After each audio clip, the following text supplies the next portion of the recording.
দিগন্ত news বাংলার পক্ষ থেকে আমি অয়ন এই মুহূর্তে চলে এসেছি বানজেটিয়া অক্ষয় সমিতি মহিলা দ্বারা পরিচালিত মণ্ডপের একদম ঠিক সামনে।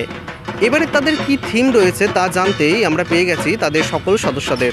চলুন কথা বলে নেব তাদের সাথে।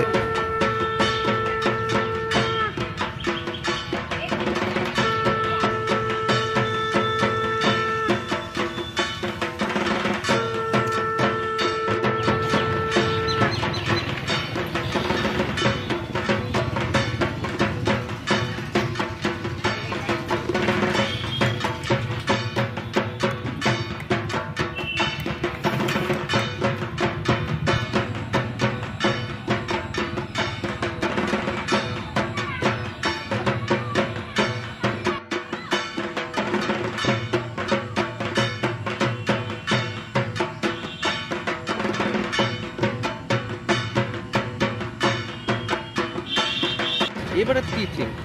এবছর আমাদের 18তম দুর্গোৎসবে আমাদের থিম হচ্ছে মধ্যপ্রদেশে 64 যোগিনীর মন্দির। এত তো থিম রয়েছে, 64 যোগিনী মন্দির কেন? এটার কারণ হচ্ছে প্রতিবারই তো বানজেটিয়া অক্ষয় সমিতি নতুন একটা চমক নিয়ে আসে।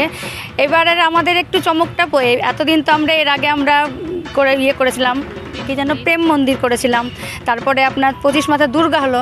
এবার আমাদের চিন্তাধারা একটু যেন ছোট থেকে একবারে বড় সবাই আনন্দ নিতে পারে, এই জন্য একটু আমাদের ভাবনাটা একবার একটু আলাদা প্রতিবারের থেকে। কবে উদ্বোধন হবে আপনাদের মন্দির? আমাদের উদ্বোধন সম্ভবত পঞ্চমী। এবং এই মন্দিরের একটা যে মাহাত্ম্য, মানে এটা তো এক জায়গায় রয়েছে মধ্যপ্রদেশে মনে হয়, তো এর কি মাহাত্ম্য রয়েছে এই মন্দিরের? এটা হচ্ছে প্রাচীনতম আপনার তান্ত্রিক সাধনার ইউনিভার্সিটি একটা।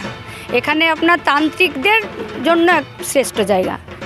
এটা তান্ত্রিকদের ইউনিভার্সিটি রয়েছে আপনার মধ্যপ্রদেশের এই 64 যোগিনীর মন্দির, যেটা ওটা 4 দিন আমাদের সাংস্কৃতিক অনুষ্ঠান হয়ে থাকে, নানা ধরনের পাড়ার থেকে বাইরের থাকে অঙ্কন প্রতিযোগিতা থেকে আমাদের শুরু হয়।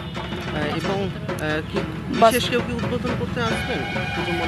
এখনো আমাদের এখনো সিদ্ধান্ত হয়নি, এটা পরে দেখা যাবে। এখনো ওই রকম সিদ্ধান্তে আমরা আসিনি কে আসবে না আসবে। আপনার নাম? মিতালি চক্রবর্তী।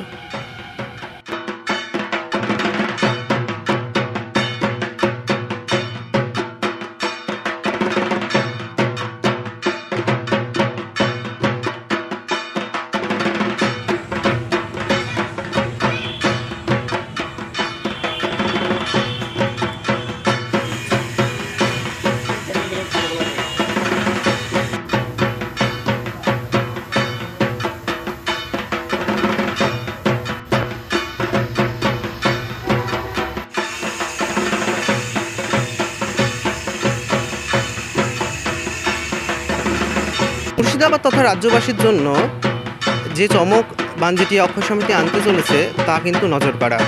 থিমের পাশাপাশি সাবেকি পুজোয় আপনাকে আসতেই হবে বানজেটিয়া অক্ষয় সমিতিতে।